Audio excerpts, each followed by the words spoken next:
Imagine for a moment having this incredibly well-trained, sort of personalized security force inside your body.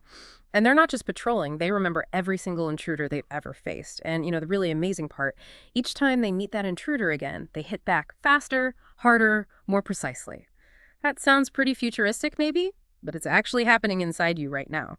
Today, we're going to dig deep into this incredible world of adaptive immunity, your body's very specific, targeted defense system. Exactly. And our name today is really to unpack how this incredibly sophisticated system works, how it learns, how it remembers, and how it fights off pathogens so effectively.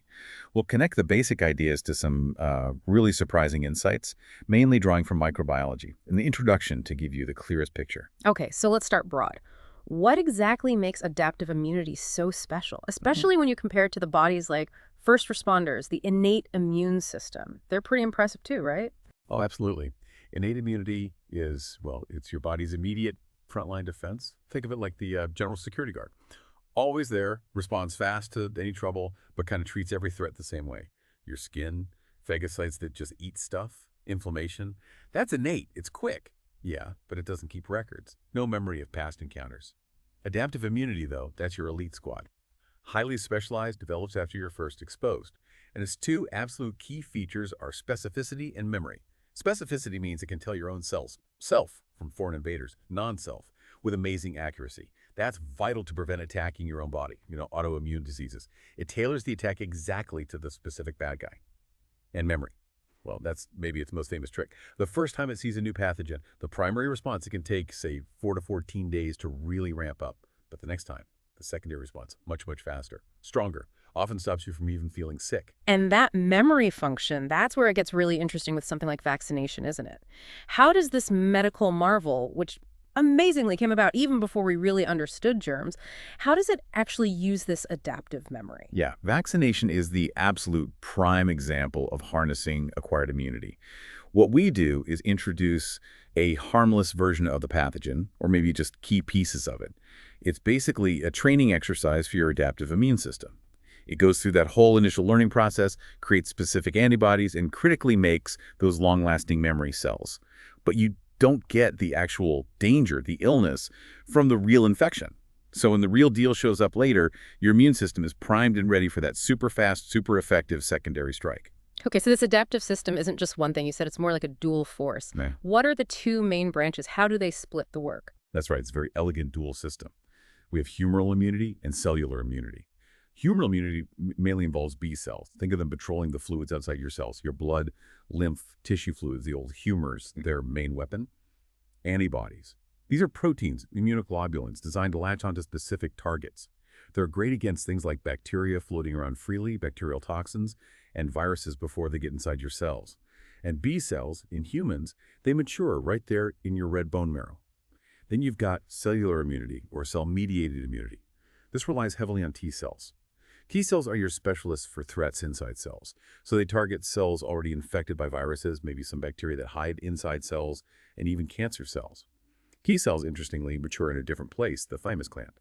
But it's important to remember both B and T cells start from the same stem cells in the bone marrow, and they circulate all over, in your blood and lymphoid tissues. Right, so you have these B cells and T cells, these specialized soldiers. They can't just be acting alone, though. They must need to communicate, right? To Yeah. coordinate everything. What are their messengers? Absolutely critical point. Communication is key. And they use chemical messengers called cytokines. These are basically small proteins or glycoproteins that immune cells produce to talk to each other and orchestrate the response. Think of it like the immune system's internal internet. There are, over 200 known types, each with different jobs. Some, like interleukins, help leukocytes, white blood cells, talk to each other, tell them to multiply, mature, move, get activated. Sometimes we even use them as drugs.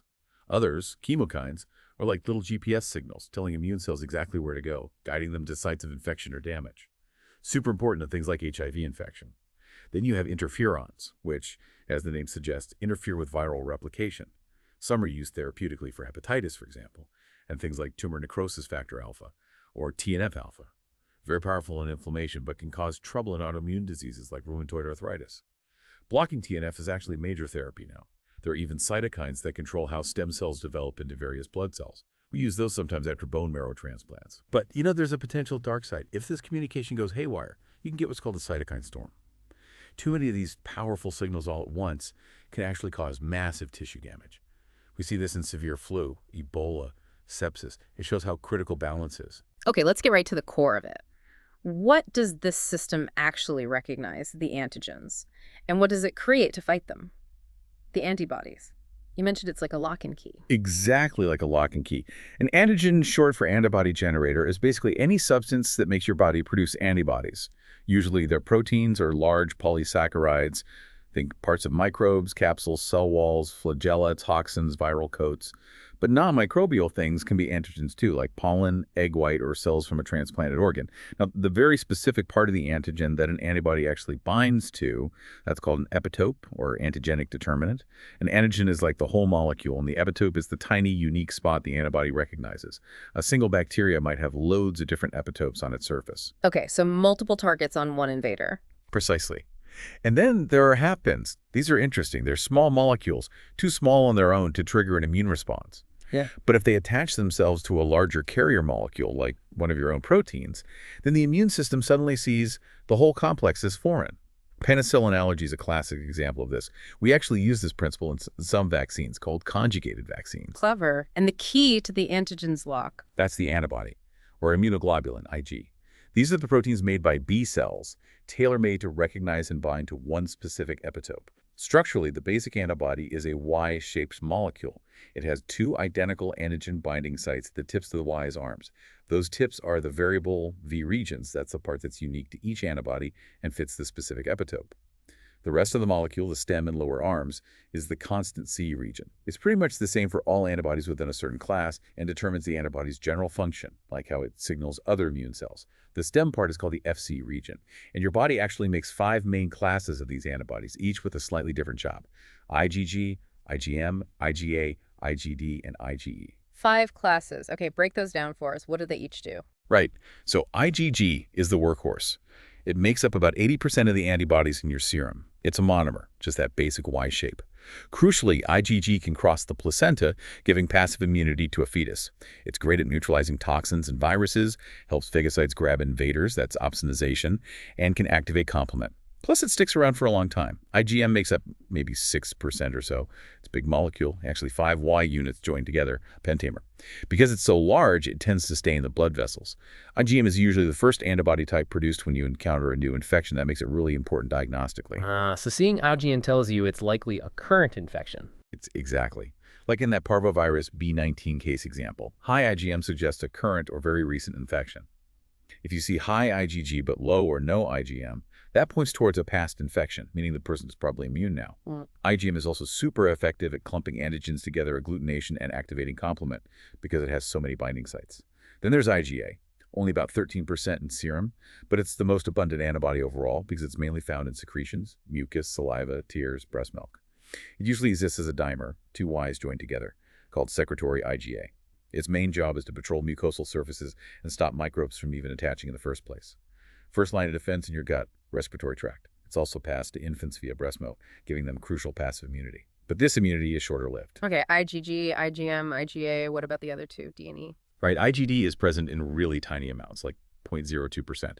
It's mainly found on the surface of B cells and seems to help initiate the immune response there. Still a bit mysterious. And IgE, even rarer, 0.0002%. Also a monomer. It's famous because it binds to mast cells and basophils. When it encounters its antigen, typically an allergen, it triggers these cells to release histamine and other chemicals, causing allergic reactions. But IgE also plays a really important role in defending against parasitic worms. So high IgE levels can sometimes indicate allergies or a parasitic infection. Fascinating how specialized they all are. Okay, so we have these B cells armed with their specific antibodies on the surface. How do they actually get the signal to start mass producing these antibodies? What kicks off that whole process? Right, that's the humoral immune response kicking into gear. So each B cell has these surface immunoglobulins, mostly IgM and IgD, specific for just one epitope. Now, for most antigens, especially proteins, think viruses, bacteria, those happens, we mentioned the B cell and the cell. These are called T-dependent antigens. It works like this. An antigen-presenting cell, or APC, this could be a B cell itself, or a dendritic cell, or macrophage, first grabs the antigen and basically digests it. It then displays little fragments of that antigen on its surface using special molecules called MHC class II. This presented fragment attracts a specific T helper cell that recognizes that particular fragment. The T helper cell then gets activated and, in turn, releases cytokines that give the B cell the go signal. So it's like a chain reaction needing multiple confirmations. Exactly, a checks and balances system. Once that B cell gets the signal from the T helper cell, it undergoes massive clonal expansion. It just starts dividing like crazy. Most of these daughter cells become plasma cells.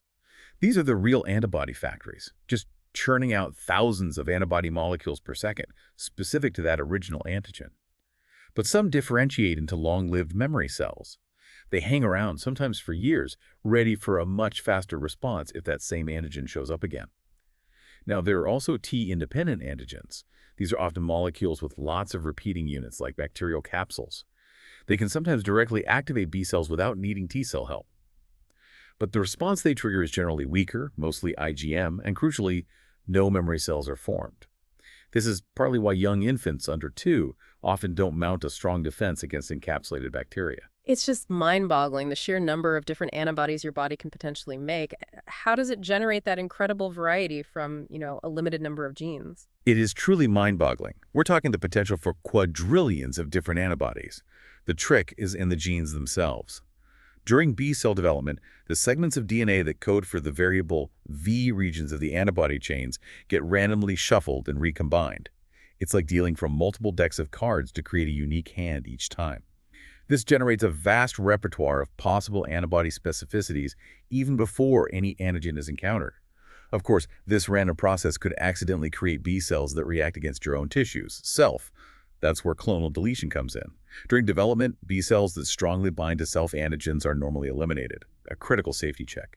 Okay, so the antibodies are made, they find their target antigen. What happens then? How does binding the antibody actually stop the threat? Good question. The formation of that antigen-antibody complex doesn't usually destroy the pathogen directly. Instead, it flags it or neutralizes it in several ways. One is agglutination. Antibodies, especially the big IgM molecules, can link multiple antigens together, clumping them up. This makes it much easier for phagocytes to find and engulf the whole clump. Another is opsonization. Coating an antigen with antibodies essentially makes it tastier or easier for phagocytic cells to grab onto and ingest. IgG is good at this. Then there's neutralization. IgG antibodies can physically block viruses or toxins from binding to your cells, effectively disarming them. We also mentioned antibody-dependent cell-mediated cytotoxicity, or ADCC. This is for big targets like parasites. Antibodies coat the surface, and then other immune cells like NK cells or eosinophils bind to the antibody tails, the F-C region, and release toxic chemicals directly onto the parasite.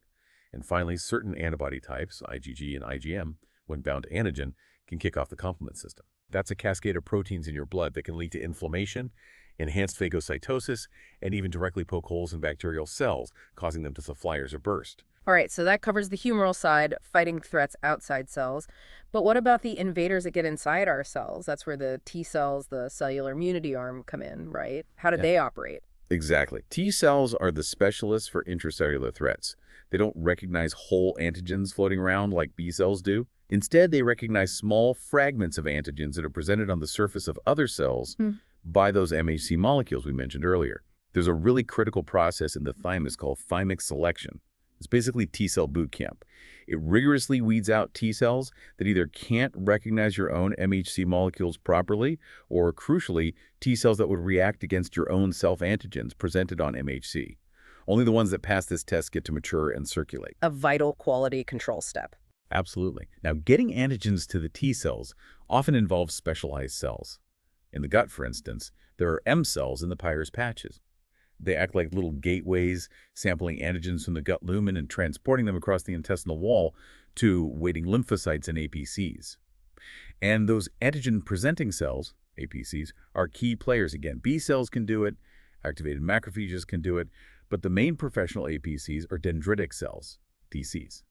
DCs are amazing. They have these long branching extensions constantly sampling their environment. They engulf microbes, chop them up, and travel to lymph nodes to present those antigen fragments to T cells. They're like the intelligence scouts, linking the site of infection to the adaptive immune response.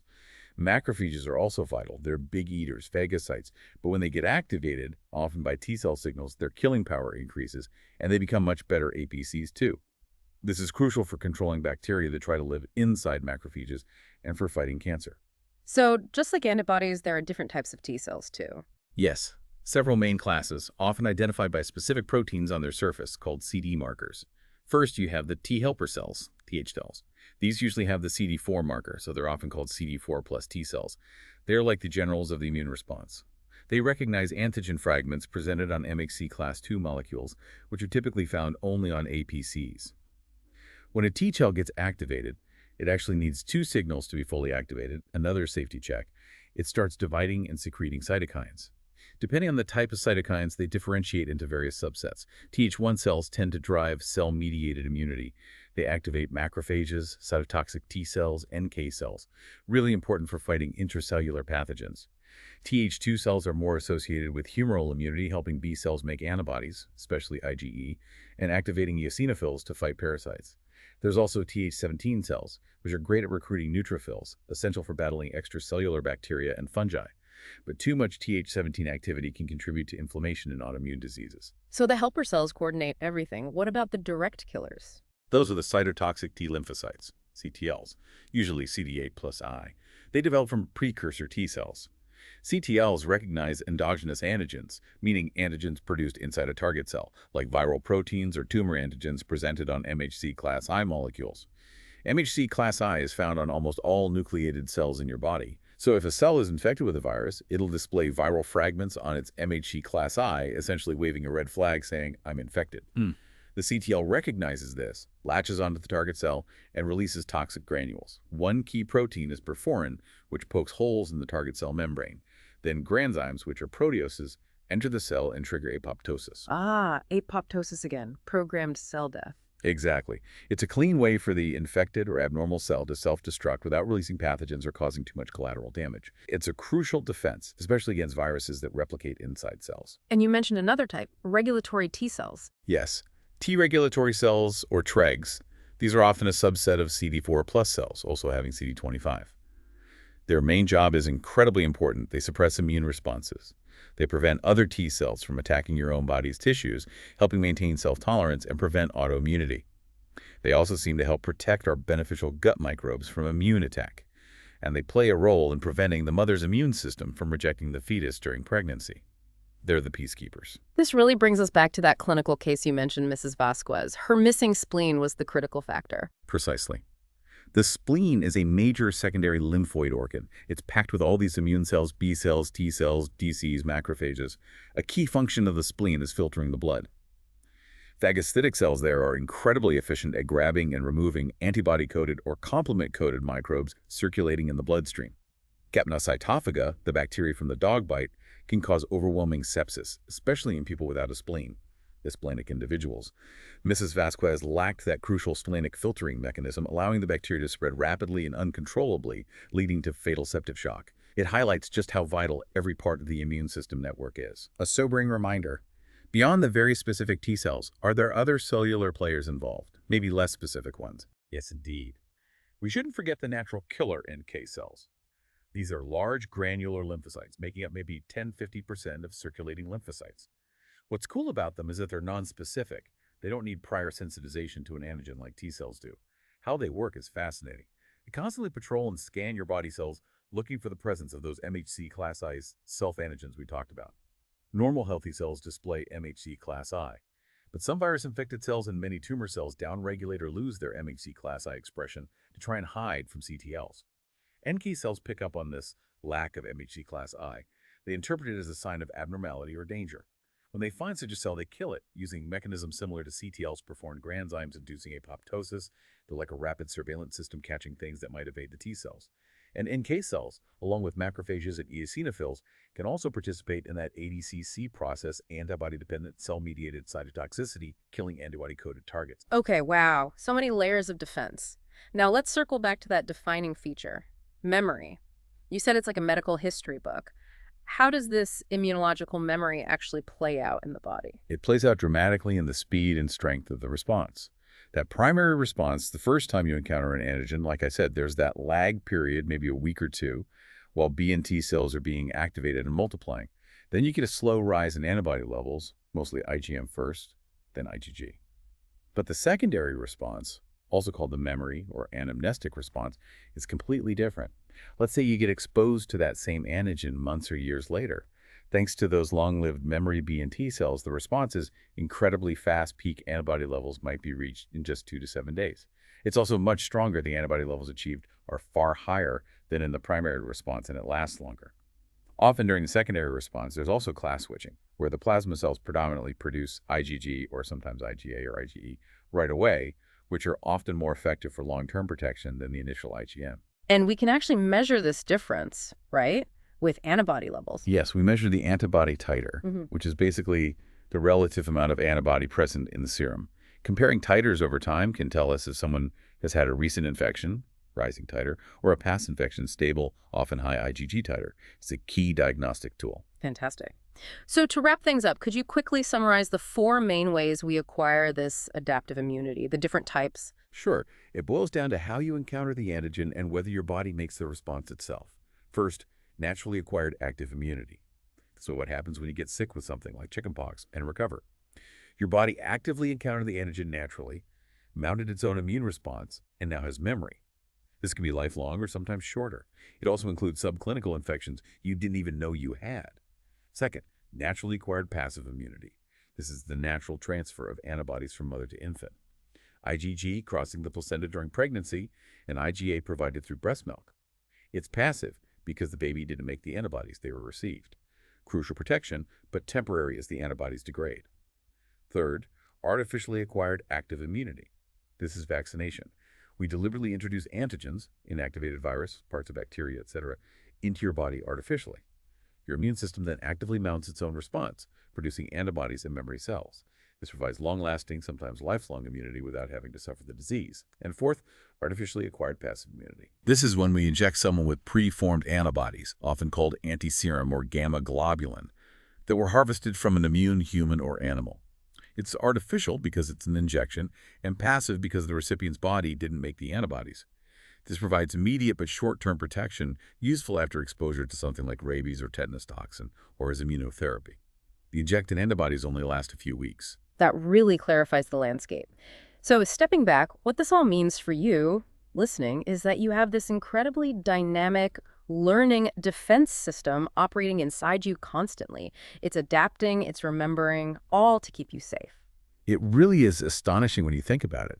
From fighting off the sniffles to the profound success of vaccines that have saved millions of lives, it's all down to this complex dance of specific cells, antibodies, and cytokine signals working together. And, this was a really important thought. As we understand adaptive immunity even better, how can we leverage that knowledge? How might it help us develop new strategies against emerging viruses, or perhaps find more targeted ways to rebalance the immune system in autoimmune diseases? There's still so much potential there. Absolutely incredible. Well, thank you for joining us on this deep dive into the fascinating world of adaptive immunity. We really hope you feel a bit more informed, maybe even just amazed by the sheer brilliance happening within your own body every second. Until next time.